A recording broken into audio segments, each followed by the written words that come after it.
Bapak Ibu semua. Saya mengucapkan selamat Paskah untuk kita semua. Pada hari ini kita memperingati kebaikan Tuhan. Tuhan yang telah mengorbankan dirinya dan mati di kayu salib untuk kita semua. Tuhan yang menunjukkan kebaikannya dan cintanya untuk kita semua. Untuk itu mari kita pada saat ini memberikan hati kita kepada Tuhan dengan sepenuh hati lewat pujian kita, lewat sembah kita. Mari kita mulai ibadah ini. Saya ajak Bapak Ibu semua untuk tundukkan kepala. Mari kita berdoa. Allah Bapa kami yang bertahta di dalam kerajaan surga, kami mengucap syukur Tuhan kalau Engkau begitu baik Tuhan atas setiap kami. Saat ini Tuhan, kami ada di hadapan-Mu ya Bapa, untuk memberikan puji dan sembah kami Tuhan atas kebaikan-Mu. Kalau Engkau Tuhan telah memberikan diri-Mu Tuhan untuk menebus setiap dosa kami. Terima kasih Tuhan. Dan biarkan ibadah ini Tuhan Engkau pimpin dari awal, pertengahan sampai pada akhirnya.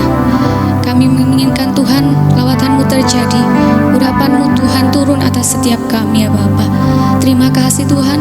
Kalau ada kuasa-kuasa iblis yang akan mengganggu Tuhan, saat ini kami bersatu hati mengusirkan hanya di dalam nama Tuhan Yesus. Kalau kuasa iblis dihancurkan, dipatahkan di dalam nama Tuhan Yesus. Terima kasih Tuhan. Terima kasih ya Bapa. Hanya dalam nama Tuhan Yesus kami siap memberikan puji dan sembah kami. Haleluya. Amin.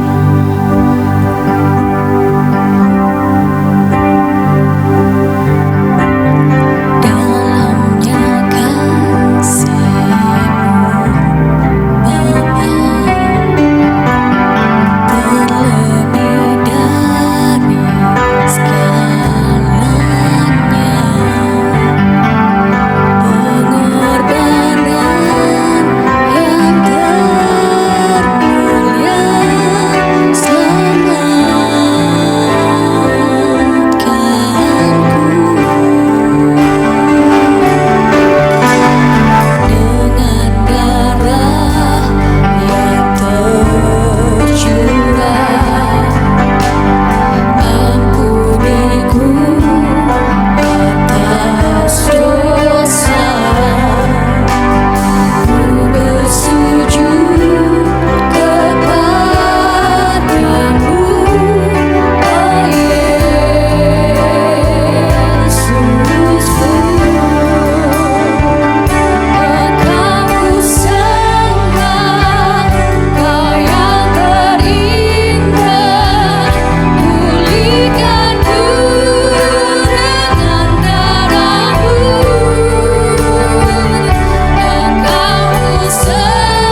bersyukur Tuhan.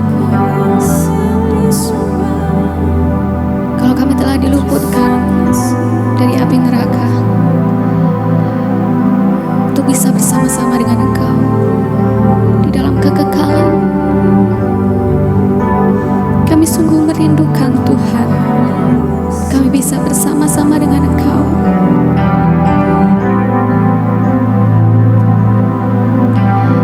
Apapun bisa kami buang Tuhan, tapi kami tidak akan pernah membuang Engkau, karena pengorbanan-Mu yang begitu besar, karena Engkau yang mempunyai hidup kami Tuhan.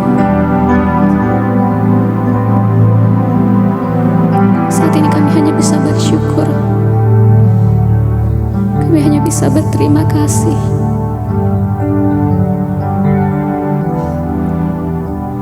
Kau sangat baik ya Tuhan. Kau sudah menderita untuk kami. Sungguh besar pengorbanan-Mu bagiku, terlalu dalam untuk dimengerti.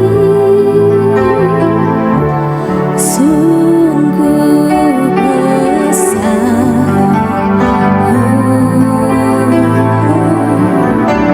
sungguh indah yang Kau pikirkan tentangku, tak terselubung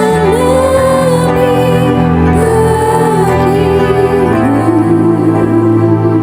Sungguh indah ya Tuhan, sungguh indah. Mari kita mau sama-sama bangkit berdiri, kita nyanyikan pujian ini.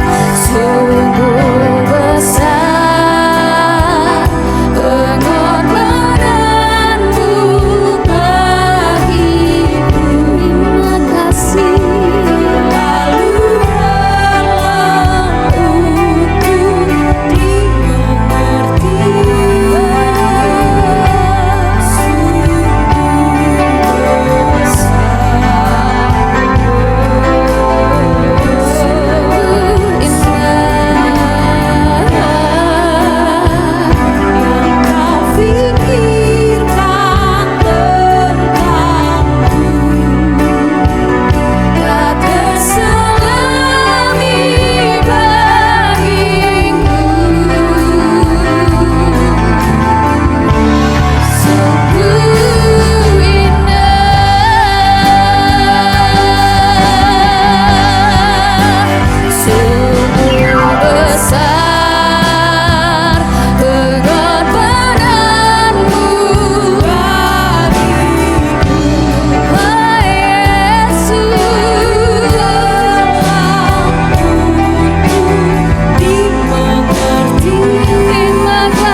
Pengorbanan-Mu atas setiap kami Tuhan.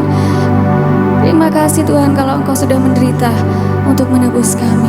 Terima kasih Tuhan, izinkan kami Tuhan untuk memberikan puji dan sembah kami Tuhan lewat mulut kami Tuhan, karena Engkau adalah Tuhan yang layak dipuji dan disembah. Terima kasih Tuhan, amin. Boleh saya tanya shalom? Saya percaya ada sukacita pada pagi hari ini, amin. Mari berikan sorak-sorai terlebih lagi buat Tuhan kita. Tuhan kita sangat baik, dan hari ini kita mau merayakan kebaikan Tuhan.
Yesus namanya, Dia menyembuhkan, Dia menyucikan setiap kita. Oh, makan hati, tebus dosaku, kubur kosong membuktikan Dia hidup, sebab Dia hidup, sebab Dia hidup. Ada hari esok, sebab Dia hidup.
Tak sukacita, amin.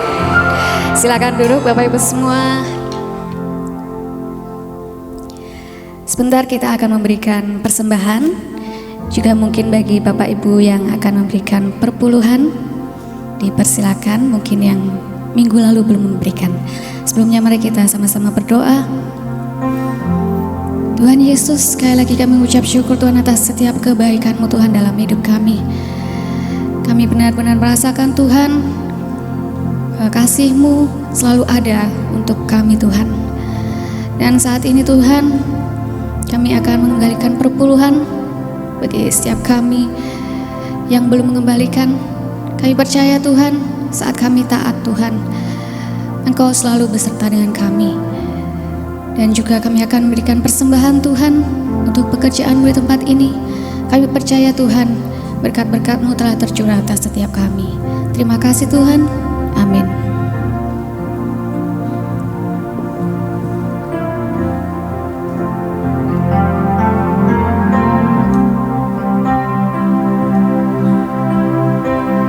Telah kulihat bukti kasih-Mu, Kau menderita gantikanku. Dengan darah-Mu Kau selamatkanku. Kini ku hidup menyenangkan-Mu. Telah kulihat bukti kasih-Mu, Kau menderita gantikanku. Dengan darah-Mu Kau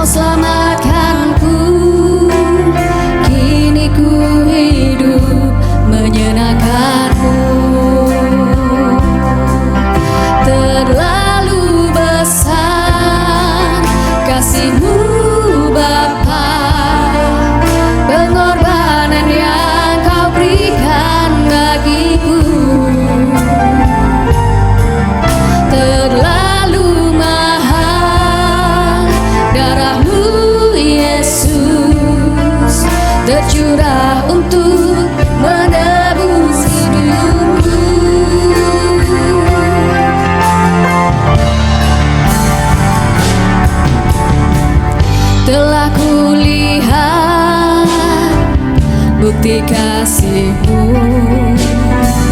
Kau menderita gantikanku, dengan darah-Mu Kau selamatkanku. Kini ku hidup menyenangkan-Mu. Saya undang Bapak Ibu semua untuk bangkit berdiri. Terlalu besar kasih-Mu Bapa, pengorbanan yang Kau berikan bagiku. Terlalu mahal darah-Mu Yesus, tercurah untuk menebus hidupku. Terlalu besar kasih-Mu Bapa, pengorbanan yang Kau berikan bagiku. Terlalu mahal darah-Mu Yesus, tercurah untuk menebus hidupku. Tercurah untuk menebus hidupku. Darah-Mu tercurah untuk menebus hidupku.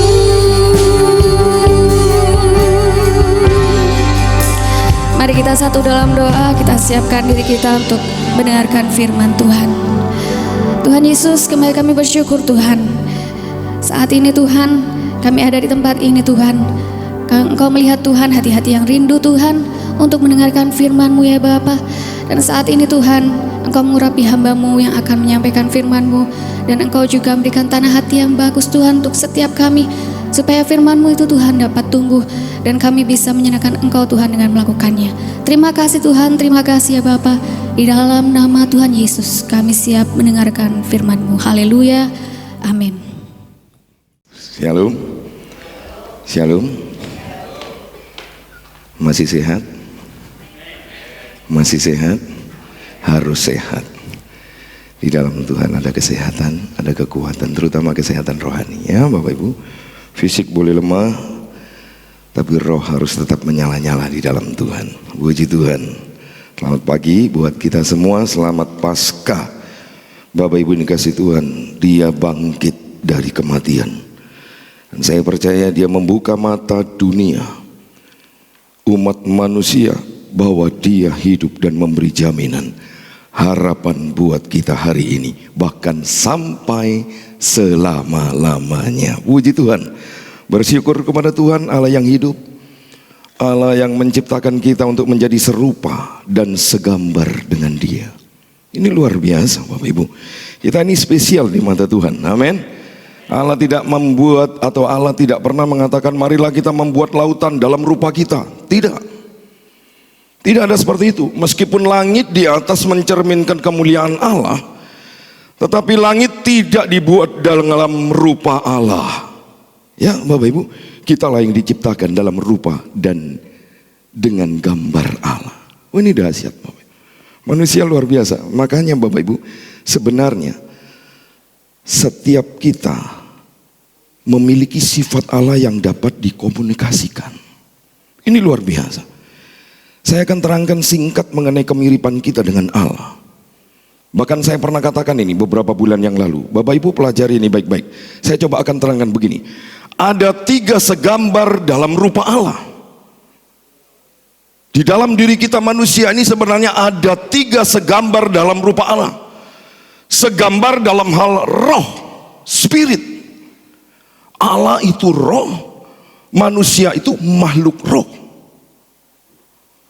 Segambar dalam hal moral, Allah itu bermoral, manusia itu bermoral. Yang ketiga, segambar dalam hal sosial, Allah itu punya jiwa sosial, manusia punya juga jiwa sosial. Tetapi perhatikan baik-baik Bapak Ibu, ada yang keempat. Allah itu bersifat kekal, manusia itu makhluk kekal. Tetapi kekekalan manusia lebih rendah dari kekekalan Allah. Karena kekekalan Allah tidak berawal dan tidak berakhir. Sedangkan kekekalan manusia, dia berawal tapi tidak berakhir. Jadi sebenarnya manusia itu makhluk kekal. Bapak Ibu, berarti ini menunjukkan bahwa di dalam diri kita ada rupa dengan gambar Sang Pencipta. Ini dahsyat, Bapak. Karena memang kita diciptakan serupa dengan gambar Allah. Semua umat manusia diciptakan dalam rupa dan gambar Allah. Tapi karena akibat dosa mendistorsi citra Allah. Tapi tetap saya mau katakan, itu pun tidak akan menghancurkan. Yang setuju dan saya katakan amin. Tidak menghancurkan. Memang kemurnian moral kita sudah tercemar. Ya, akal budi kita tercemar oleh ide-ide yang bodoh. Ya, kita sudah terpengaruh obat ajaib, promosi diri. Ya, Bapak Ibu dikasih Tuhan, bukan promosi dari Allah. Ya, Bapak Ibu dikasih Tuhan, akibat dari dosa inilah Bapak Ibu dikasih Tuhan, kita sebagai manusia yang diciptakan serupa dengan gambar Allah, jujur saya mau katakan, terkadang kita manusia ini sulit dimengerti. Saya tidak mengerti juga Bapak Ibu. Bahkan sulit untuk kita bisa berjalan seirama dengan Allah. Sulit sekali. Apa mungkin free will kita ini terlalu bebas? Atau mungkin free will kita ini terlalu kuat? Bahkan kecenderungan liar. Sampai menyimpang dengan kehendak bebas Allah. Allah punya kehendak loh. Kita juga punya kehendak. Ini berjalan bersama-sama Bapak Ibu dikasih Tuhan ya. Bapak Ibu, disinilah letaknya bahwa kita ini tidak pernah sejalan dan seirama dengan Allah. Tapi ingat Bapak Ibu, setelah Allah memutuskan untuk memberikan dan menyerahkan nyawa anaknya yang tunggal, bertujuan supaya apa? Setiap kita umat manusia yang berdosa, yang sudah jatuh ke dalam dosa, menjadi budak dosa, Allah berinisiatif. Dan inisiatifnya keras. Untuk apa? Mengambil Bapak Ibu dan saya menjadi hamba kebenaran. Yaitu menjadi apa? Budak Kristus. Enak loh menjadi budak Kristus. Saya pernah pasang di status Bapak Ibu sudah lama. Saya bilang begini, satu-satunya budak yang tidak memperbudak adalah menjadi budak Kristus. Amin. Kenapa Kristus tidak memperbudak kita? Karena Kristus sangat menghargai free will kita. Kristus amat sangat tahu manusia itu punya kecenderungan semakin diikat, dia akan semakin meronta-ronta. Tapi kalau kita dilepas, kita semakin berusaha untuk mendekat kepada Allah. Ini luar biasanya. Cara berpikirnya memang luar biasa Allah itu Bapak Ibu. Luar biasa. Bapak Ibu, saya sampai merenung begini. Saya cuma merenung saja. Boleh kan merenung ya Bapak Ibu? Karena apa? Karena sering di rumah. Stay at home. Jadi banyak sekali halunisasi seringkali ada di dalam benak pikiran saya. Kadang-kadang saya berpikir begini, baik, seandainya apa yang terjadi jika Jumat Agung tidak pernah terjadi. Coba Bapak. Sekali lagi saya katakan, seandainya apa yang terjadi jika Jumat Agung tidak pernah terjadi. Coba Bapak Ibu harus punya imajinasi seperti ini. Apa yang terjadi kepada kita kalau Kristus tidak pernah mati tergantung di kayu salib? Coba kita renungkan bagian ini Bapak Ibu. Bagaimana nasib kita kalau salib itu tidak terjadi? Bagaimana kalau Kristus tidak pernah mati tergantung di atas kayu salib? Apa yang terjadi pada kita semua? Bapak Ibu dikasih Tuhan. Makanya yang pertama Bapak Ibu, perhatikan ini baik-baik. Jika Kristus tidak pernah mati tergantung di kayu salib, kita tidak akan pernah tahu seberapa seriusnya dosa. Coba Bapak Ibu bayangkan, setelah dia mati baru kita tahu betapa seriusnya dosa. Itu sebabnya saya taruh di bagian pertama Bapak Ibu. Karena memang sebenarnya kematian Tuhan Yesus Kristus di atas kayu salib itu seperti peristiwa Jumat Agung yang kita sudah rayakan 3 hari yang lalu, sesungguhnya sedang memberitahu kepada kita berbicara keras kepada kita. Apa itu Bapak Ibu? Kita harus tahu betapa seriusnya dosa. Kita jangan main-main Bapak Ibu dikasih Tuhan. Seperti kita lihat di dalam 2 Korintus 5 ayat 21. Coba kita lihat Bapak Ibu. Ini luar biasa ayat firman Tuhan. Coba kita lihat 2 Korintus pasal 5 ayat 21. Tolong LCD bantu saya. Iya. Dia yang tidak mengenal dosa telah dibuatnya apa? Menjadi dosa karena kita, supaya dalam Dia kita dibenarkan oleh Allah. Bapak Ibu, luar biasa nih. Kenapa saya bilang betapa seriusnya dosa? Karena Yesus harus mati untuk menebus dosa umat manusia. Berarti sebenarnya sekali lagi saya katakan betapa seriusnya dosa. Jadi kematian Yesus Kristus itu Bapak Ibu, alasan yang pertama, kematian Kristus membuktikan bahwa betapa seriusnya dosa. Makanya begini Bapak Ibu, sebenarnya jika Bapak Ibu dan saya bisa bersuka cita, kita bisa mengalami damai sejahtera justru karena penderitaan Kristus di kayu salib. Amin. Bapak Ibu dikasih Tuhan. Justru karena peristiwa yang begitu tragis dalam sejarah dunia, kita bisa mengalami sukacita. Kita bisa mengalami damai sejahtera. Ini tidak bisa lari dari kebenaran Bapak Ibu. Memang ini faktanya. Jadi sekali lagi sukacita, damai sejahtera kita hari ini oleh karena penderitaan Kristus di atas kayu salib 3 hari yang lalu. Makanya saya sudah khotbahkan Jumat kemarin Bapak Ibu, bahwa Alex Telora mengatakan peristiwa kematian Kristus di atas kayu salib itu peristiwa yang amat sangat penting di sepanjang sejarah apapun. Sangat penting.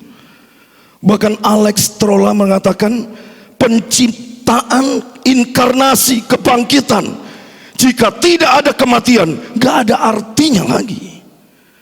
Langit baru, bumi baru pun gak ada artinya.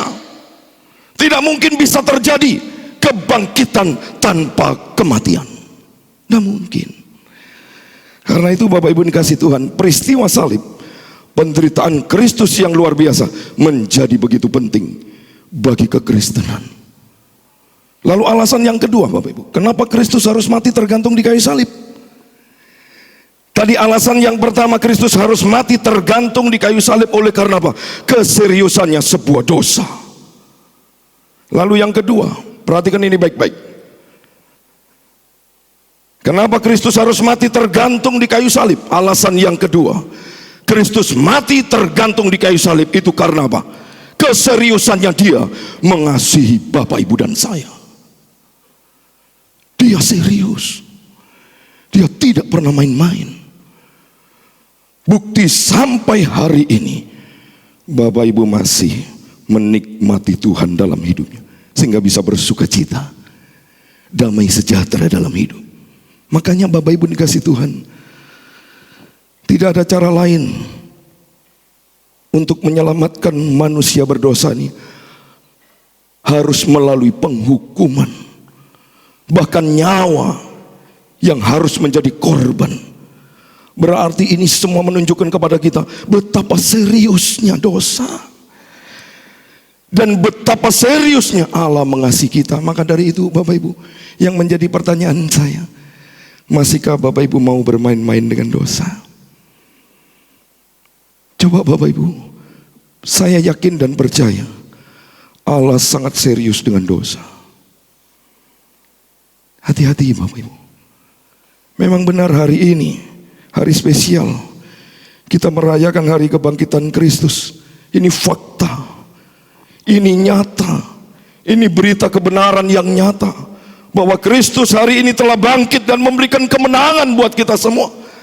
Karena saya pernah juga khotbahkan beberapa bulan yang lalu, kemenangan Kristus itu juga kemenangan kita Bapak. Tapi harus ingat, kalau engkau saat ini masih tetap aja hidup di dalam dosa, ingat, saya sudah pernah katakan, Yesus Kristus punya kesabaran terbatas. Terbukti dari mana? Dari adanya akhir zaman. Kesabaran Yesus itu terbatas, terbukti dari mana? Neraka. Itu salah satu bukti bahwa Kristus sangat serius sekali dengan dosa. Hati-hati Bapak Ibu. Memang hari ini kita merayakan kemenangan yang luar biasa. Ayo, seharusnya kemenangan Kristus ini membawa kita semakin takut akan Dia. Hidupmu semakin sungguh-sungguh. Kebangkitan Kristus pada hari yang ketiga ini, Dia Allah yang begitu besar kasih-Nya kepada dunia, membuktikan bahwa Dia telah mengalahkan dosa maut. Seperti yang dikatakan dalam 1 Korintus 15 ayat 55. Coba lihat 1 Korintus 15 ayat yang ke-55. Firman Tuhan berkata, hai maut, di manakah kemenanganmu? Hai maut, di manakah sengatmu? Apa sengat maut itu Bapak Ibu? Kuasa dosa. Tapi hari ini Kristus sudah membuktikan kepada kita sebagai orang percaya bahwa kita semua memiliki kehidupan yang berkemenangan atas dosa dan maut. Bukan hanya kemenangan saja, tapi Dia memberikan janji kepada kita yang percaya kepadanya tidak binasa, melainkan beroleh hidup yang kekal. Amin. Bapak Ibu dikasih Tuhan. Aduh, sungguh luar biasa. Allah yang hidup sudah menyelesaikan, bahkan dosa kita semua sudah ditanggungnya. Tinggal sekarang neraka masih ada untuk orang-orang yang tidak percaya dan tidak sungguh-sungguh kepada Tuhan, yang tidak beriman sungguh-sungguh kepada Kristus, hidup terus di dalam dosa dan tidak mau bertobat sampai ajalnya tiba, maka mereka akan binasa untuk selama-lamanya. Coba Bapak Ibu, makanya kita bersyukur kepada Tuhan, kita sebagai orang yang percaya, yang sudah ditebus oleh kuasa darah-Nya. Kita bisa menikmati anugerah yang luar biasa diberikan kepada kita secara cuma-cuma. Coba Bapak Ibu perhatikan dalam kitab Roma 3 ayat 24. Firman Tuhan berkata, dan oleh kasih karunia telah dibenarkan dengan cuma-cuma karena apa? Penebusan dalam Kristus Yesus. Coba Bapak Ibu, kita dibenarkan dengan cuma-cuma. Ini namanya kasih karunia. Kita yang tidak sanggup melakukan, bahkan kita tidak mungkin bisa mendapatkan, tapi Dia yang kasih, Dia yang beri dengan cuma-cuma. Makanya ini yang sering kali saya katakan di mimbar, ini namanya anugerah menerima kita apa adanya. Tapi anugerah itu sendiri, setelah kita mendapatkannya, anugerah itu sendiri tidak membiarkan kita apa adanya. Dia terus memproses kita sampai endingnya kita menjadi serupa dengan gambar Allah, yaitu calon mempelai pria surga yang akan datang untuk menjemput kita dan mengangkat kita semua orang percaya masuk dalam perjamuan anak domba Allah di surga yang mulia. Wah, dahsyat ini Bapak. Makanya saya tidak pernah khawatir, tidak pernah takut. Mati pun kalau engkau sudah hidup bagi Kristus, mati keuntungan. Coba Bapak Ibu, apalagi pembuktian sampai hari ini kita bisa tahu bagaimana iman kekristenan kita masing-masing. Bapak Ibu dikasih Tuhan, dahsyat. Makanya ayo, yang paling penting sekarang ini, apa yang harus kita kerjakan untuk Tuhan? Kerjakan semua yang ada pada kita dengan takut dan gentar akan Tuhan. Karena ingat satu hal yang saya mau beritahu, apa yang kita perjuangkan di bumi ini akan menentukan dan mengantar keselamatan kita yang akan datang. Ingat ini baik-baik. Maka dari itu kerjakan sungguh-sungguh. Bapak Ibu yang dikasih oleh Tuhan, salah satu dari 7 pesan Tuhan di tahun ini, yaitu supaya kita hidup dalam roh. Ingat ini, bukan dalam daging. Sebab daging ini akan terus membawa kehancuran dan berujung kepada kematian, tetapi roh akan menghidupkan. Makanya kita harus hidup di dalam roh. Spirit kuat, roh menyala-nyala di dalam Tuhan. Makanya saya pernah katakan di tempat ini, kalau rohanimu sehat, roh itu yang akan menjaga jiwa dan tubuh kita. Makanya Tuhan tidak membalik kata-kata ini, bukan tubuh, jiwa, roh, tapi roh, jiwa, tubuh. Coba buka Bapak Ibu, 1 Tesalonika 5 ayat 23. Coba kita lihat Bapak Ibu. Coba perhatikan ayat ini berkata, semoga Allah damai sejahtera menguduskan kamu seluruhnya, dan semoga roh, jiwa dan tubuhmu apa? Terpelihara sempurna dengan tidak bercacat pada kedatangan Yesus Kristus Tuhan kita. Wah, ini dahsyat ini Bapak Ibu. Makanya saya mau katakan pada pagi hari ini, pesan Tuhan di tahun ini, supaya kita hidup dalam roh. Hidup di dalam daging selalu dihantui perasaan takut, khawatir, bimbang, dan lain sebagainya. Tapi hari ini Kristus sudah menyatakan bahwa Kristus sudah bangkit dari kematian dan memberikan kepada kita semua bukan roh ketakutan, tapi roh yang membangkitkan kekuatan. Coba kita buka dalam 2 Timotius 1 ayat 7. Kita panjang firman Tuhan yang saya sampaikan pagi hari ini. Biarlah firman Tuhan boleh menguatkan Bapak Ibu semua. Perhatikan baik-baik. 2 Timotius 1 ayat yang ke-7, firman Tuhan berkata, sebab Allah memberikan kepada kita bukan roh apa? Ketakutan, melainkan roh yang membangkitkan kekuatan, kasih, dan ketertiban. Ini yang saya jelaskan secara singkat. Dalam bahasa Indonesia sehari-hari mengatakan begini Bapak Ibu.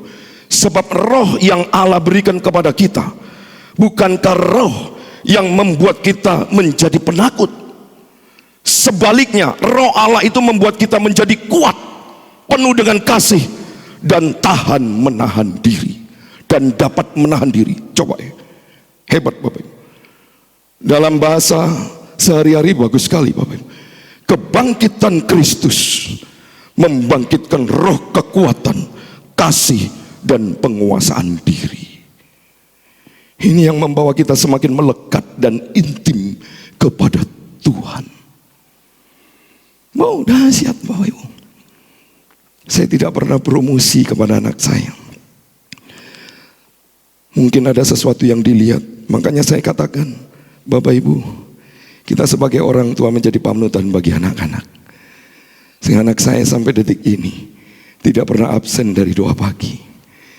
Dia selalu ikut.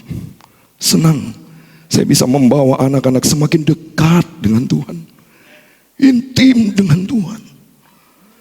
Ini luar biasa. Maka dari itu Bapak Ibu yang dikasihi Tuhan, hidup kita ini harus ada perubahan.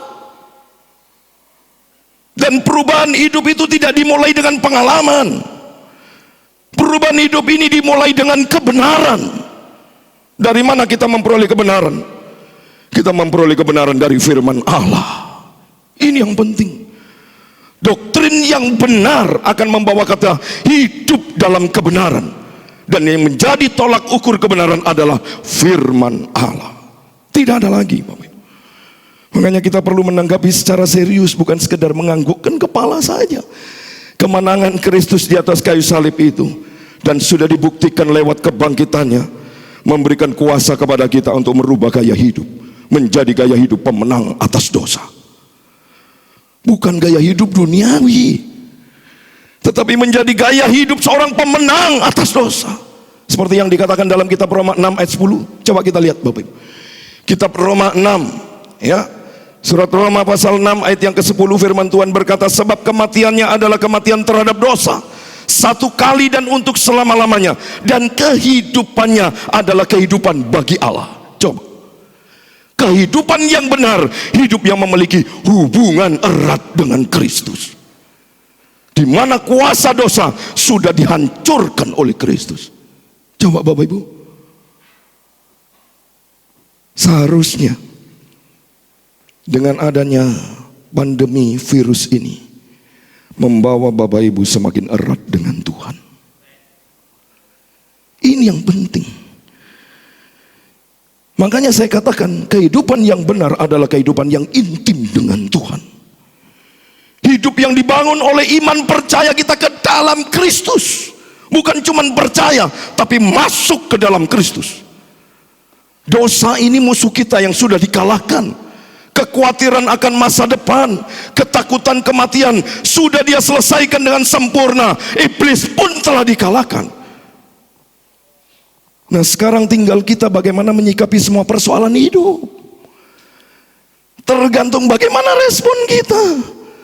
Makanya Bapak Ibu, saya tidak melarang Bapak Ibu stay at home, karena itu juga bagian dari iman kita. Jadi gak ada masalah. Asalkan benar-benar stay at home, lakukan ibadah di rumah, banyak berdoa. Kesempatan stay at home, kita membangun komunikasi lebih erat lagi dengan Tuhan. Manfaatkan ini baik dengan Tuhan. Jangan stay at home hanya diam-diam saja di rumah, karena dirundung rasa takut, rasa kekhawatiran yang mendalam. Tapi fungsikan stay at home ke membangun keintiman dengan Tuhan. Ini kesempatan. Ambil kesempatan untuk bersekutu dengan Tuhan, biarpun di rumah, memuji, menyembah Tuhan, membaca firman sungguh-sungguh. Secara khusus kita doakan buat pandemi ini, kalau Tuhan izinkan, biarlah cepat berlalu virus ini. Tapi biar kehendak Tuhan yang jadi. Kita tidak punya hak. Memang Dia mengizinkan untuk kita meminta, mencari, mengetuk. Tapi ingat baik-baik, waktu kita meminta itu bukan hak. Waktu kita mencari itu bukan hak. Waktu kita mengetuk itu bukan hak. Tuhan izinkan kita untuk meminta karena Dia Allah yang penuh dengan belas kasihan. Karena Dia Allah yang penuh dengan kemurahan. Tapi tetap ending dari doa saya katakan biar kehendak Tuhan yang jadi. Bapak Ibu, stay at home. Ini kesempatan untuk engkau hidup dalam roh. Harus mulai saat ini. Penyembahan kita kepada Tuhan, biarpun di rumah, saya katakan, rohmu harus tetap menyala-nyala di dalam Tuhan. Tapi kita yang beribadah kepada Tuhan seperti pagi hari ini, itu pekerjaan roh. Menaikkan ucapan syukur kepada Tuhan. Seperti minggu ini hari Sabat. Itu pekerjaan roh yang disertai dengan tindakan konkret, sebuah ekspresi nyata di dalam ibadah.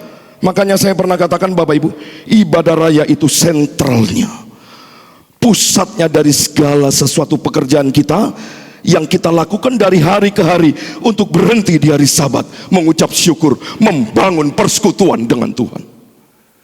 Saya percaya kalau Bapak Ibu mulai ibadah ini dimulai dengan rasa haus dan lapar akan Tuhan, rasa mengasihi Tuhan, rasa takut akan Tuhan, percayalah, engkau hidup selalu di dalam kekuatan Tuhan. Tidak akan pernah goyah. Makanya kebaktian sebenarnya bukan hanya pertemuan orang percaya saja, tapi kita di sini dihajar, dibimbing, diberikan doktrin yang benar. Seperti kebaktian ini Bapak Ibu kasih Tuhan, selalu ada pengajaran benar di dalamnya. Makanya firman Tuhan memberi spirit buat kita supaya kita jangan menjauhkan diri dari pertemuan-pertemuan ibadah. Coba kita lihat Ibrani 10 ayat 25.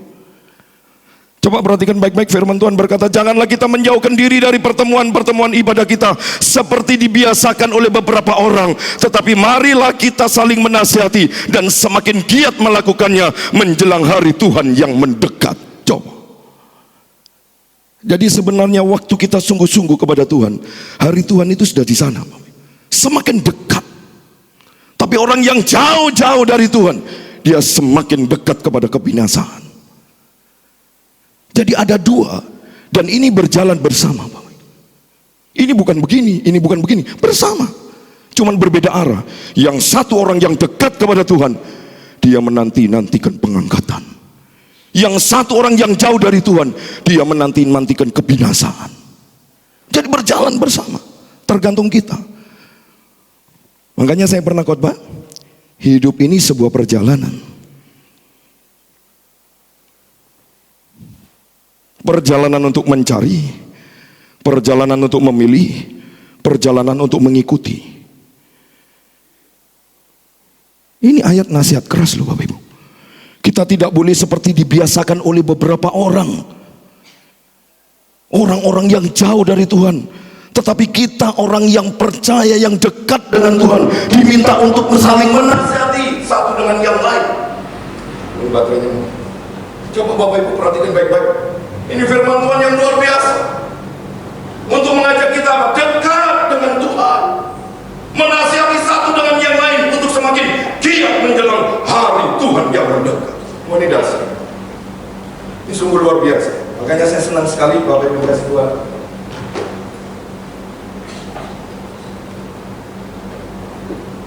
Saya suka sekali Bapak Ibu. Belum mic-nya.